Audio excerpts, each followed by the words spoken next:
অসমৰ কেইখনমান গুৰুত্বপূৰ্ণ অভয়াৰণ্যৰ বিষয়ে আলোচনা কৰোঁ আহক।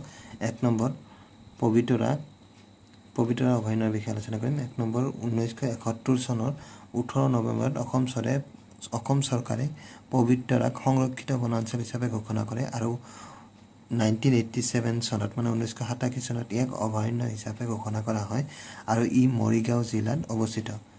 2 নম্বৰ কাৰ্বি আংলং জিলাত অৱস্থিত গৰম পানীৰ উঁহ থকা একমাত্ৰ অভয়াৰণ্যখনৰ নাম হ'ল গৰম পানী অভয়াৰণ্য। 2 নম্বৰত আমি গৰম পানী অভয়াৰণ্যৰ বিষয়ে আলোচনা কৰিম। 1952 চনৰ 10 জুলাই তাৰিখে নামবৰ বনাঞ্চলৰ এক অংশক সামৰি গৰম পানী অভয়াৰণ্য ঘোষণা কৰা হয়। 3 নম্বৰ অসমৰ আন এখন অভয়াৰণ্য হ'ল লাওখোৱা অভয়াৰণ্য। ই নগাঁও জিলাত বিস্তৃত হৈ আছে। ইয়াৰ মুঠ মাটিকালি 70 বৰ্গ কিলোমিটাৰ আৰু 1979 চনত লাওখোৱাক অভয়াৰণ্য হিচাপে ঘোষণা কৰা হয়।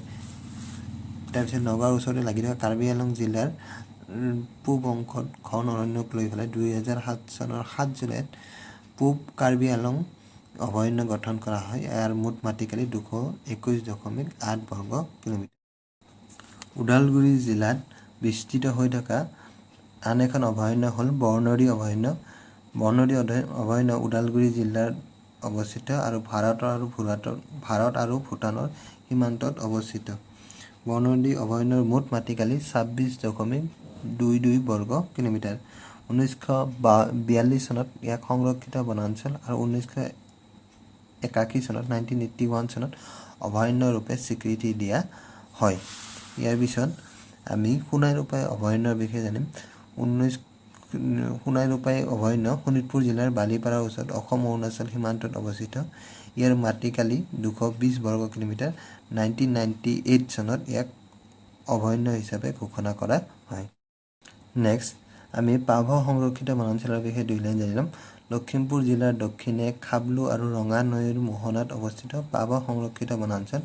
পাভৰ মুঠ মাটিকালি 49 বৰ্গ কিলোমিটাৰ। এই বনাঞ্চলক ইংৰাজৰ দিনত মিলৰয় মহ অভয়াৰণ্য নামেৰে জনাজাত আছিল।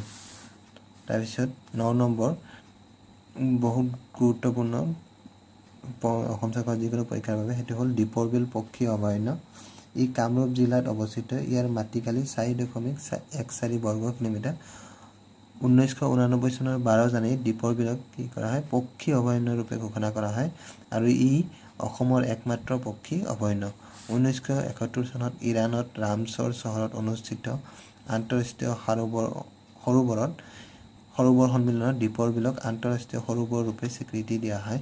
এনে স্বীকৃতি স্থানবোৰক ৰামছৰ ক্ষেত্ৰ ৰূপে পৰিচিত। ইয়াৰ উপৰি বাৰ্ড লাইফ ইণ্টাৰনেশ্যনেলে দীপৰ বিলক ইম্পৰ্টেণ্ট বাৰ্ড এৰিয়া হিচাপে চিহ্নিত